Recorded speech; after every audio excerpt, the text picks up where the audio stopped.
तुम्हें याद होगा, मैंने तुम्हें पहले ही बताया था कि हमारे शरीर की अवस्थाएं भी स्थायी नहीं हैं। फिर सुख और दुख कैसे स्थायी हो सकता है?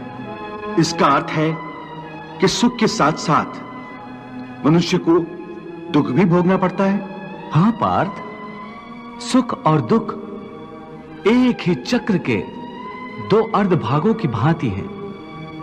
यह चक्र चलता रहता है, चलता रहता है।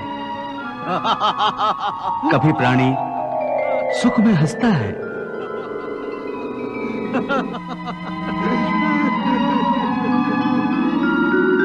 वही प्राणी दुख में रोता और बिलखता है।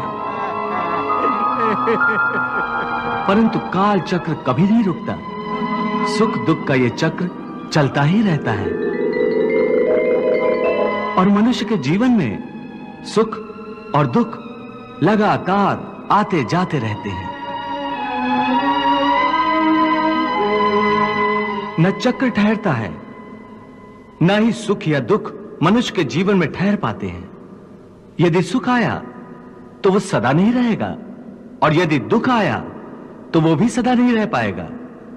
देवी, प्रभु की दिव्य वाणी के रूप में आज समस्त मानव जाति के लिए एक नए अध्याय की रचना हो रही है। प्रभु कितने आसान और प्रभावशाली शब्दों में जीवन के भेदों को समझा रहे हैं। कर्म योग की गुत्थियां खोल खोल कर बता रहे हैं। प्रभु के गुरु उपदेश को यदि मनुष्य भक्ति भाव से ग्रहण करके उसे अपना आचरण बना ले तो उसे कोई भी धर्म के रास्ते से हटा नहीं सकेगा। इसलिए हे पार्थ, अनासक्ति योग के द्वारा कामनाओं पर विजय पाना अति आवश्यक है, क्योंकि कामनाओं की पूर्ति होकर भी कभी नहीं होती। मनुष्य बूढ़ा हो जाता है, परंतु आसक्ति जनित कामनाएं कभी बूढ़ी नहीं होती, कभी बूढ़ी नहीं होती।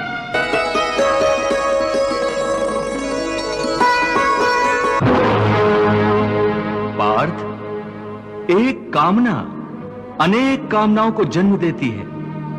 हर कामना के साथ मनुष्य की तृष्णा भी बढ़ जाती है और तृष्णा के साथ असंतोष भी बढ़ता जाता है। फिर ऐसे असंतुष्ट मनुष्य को जो कामनाओं से ग्रस्त है, उसे उचित अनुचित का विवेक नहीं रहता। पार्थ, इसलिए मैं तुमसे कहता हूं कि तुम अपनी कामनाओं का त्याग करके स्थित प्रज्ञ बनो। स्थित प्रज्ञ जो कर्मयोग की चरम अवस्था है। वाह प्रभु, वाह, क्या सुंदर बात कही आपने। वाह। हे मधुसूदन, तुम तो कहते हो कामनाओं का त्याग करके स्थित प्रज्ञ बन जाओ,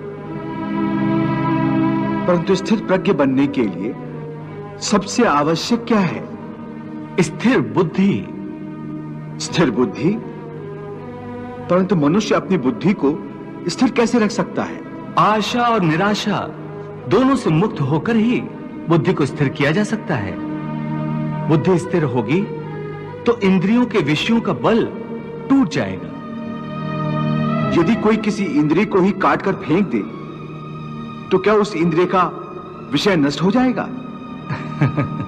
नहीं अर्जुन, यदि किसी दुर्घटनावश किसी की आंखें अंधी हो जाएं, तो यह आवश्यक नहीं कि उसकी आंखें रूप की कल्पना करना ही छोड़ दें।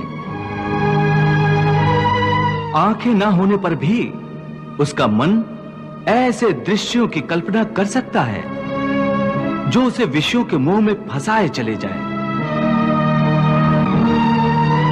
पार्थ, एक अंधा मनुष्य भगवान के स्वरूप की भी कल्पना कर सकता है।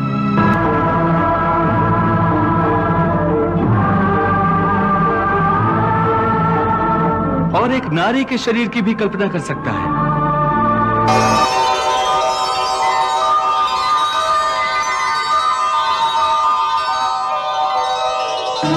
सो किसी इंद्रिय के होने ना होने से मन की वासना और आसक्ति में फर्क नहीं पड़ता।